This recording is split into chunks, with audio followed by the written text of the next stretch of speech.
Guwahati Ernakulam എക്സ്പ്രസിന്റെ general കമ്പാർട്ട്മെന്റിനുള്ളിലാണ് നമ്മളിപ്പോൾ. ജീവിതത്തെക്കുറിച്ചുള്ള നിറമുള്ള സ്വപ്നങ്ങളുമായി കേരളത്തിലേക്ക് യാത്ര തിരിച്ച അന്യസംസ്ഥാന തൊഴിലാളികളാണ് നമുക്ക് ചുറ്റും.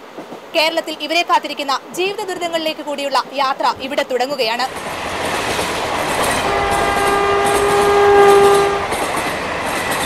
ബോഗിക്കുള്ളിലേക്ക് കടന്നപ്പോൾ ഇത് കേരളത്തിലേക്കുള്ള ട്രെയിൻ തന്നെയോ എന്ന് ആദ്യം സംശയിച്ചു.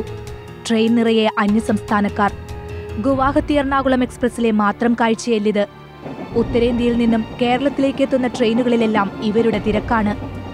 പശ്ചിമബംഗാൾ, ആസാം, ഒറീസ എന്നിവിടങ്ങളിൽ നിന്നുള്ളവരാണ് അധികവും. 13 ലക്ഷത്തോളം അന്യസംസ്ഥാന തൊഴിലാളികൾ കേരളത്തിലുണ്ടെന്നാണ് ഔദ്യോഗിക കണക്ക്. ഏറ്റവും കൂടുതൽ പേരുള്ളത് എറണാകുളം ജില്ലയിലാണ്, 4 ലക്ഷത്തോളം പേർ. ഏറ്റവും കുറവ് വയനാട്ടിലും. ഇവരിൽ രജിസ്റ്റർ ചെയ്ത തൊഴിലാളികൾ 27,790 മാത്രം. ഇവരെല്ലാം ഇവിടേക്ക് എത്തുന്നതിനും നാട്ടിലേക്ക് പോകുന്നതിനും ആശ്രയിക്കുന്നത് ട്രെയിനുകളെയാണ്. സ്വദേശത്തെ ദാരിദ്ര്യവും തൊഴിലില്ലായ്മയുമാണ് ഇവരെ കേരളത്തിലെത്തിക്കുന്നത്. ജോലിക്കായി മറുനാട്ടിൽ നിന്നെത്തിയതിന്റെ ആശങ്കയും അങ്കലാപ്പും മുഖത്തുണ്ട്. സംസാരിക്കുവാൻ തന്നെ ഭയം. സംസാരിച്ചവരാകട്ടെ വാക്കുകൾ ചുരുക്കി.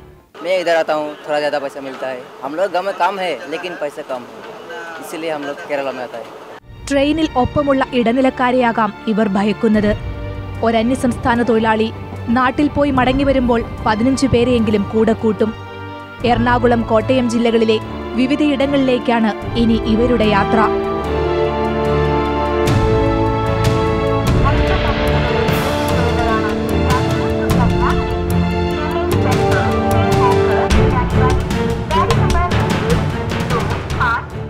ആലുവ റെയിൽവേ സ്റ്റേഷനിലെത്തിയപ്പോൾ ഉത്തരേന്ത്യയിലേക്ക് പോകുന്ന മറ്റൊരു ട്രെയിനിൽ കണ്ട കാഴ്ചയാണിത്. മാസങ്ങൾ നീണ്ട കഠിന പ്രയത്നത്തിനൊടുവിൽ കിട്ടിയ പണവുമായി ഉറ്റവരെ കാണാനുള്ള അന്യസംസ്ഥാന തൊഴിലാളികളുടെ തത്രപ്പാട്.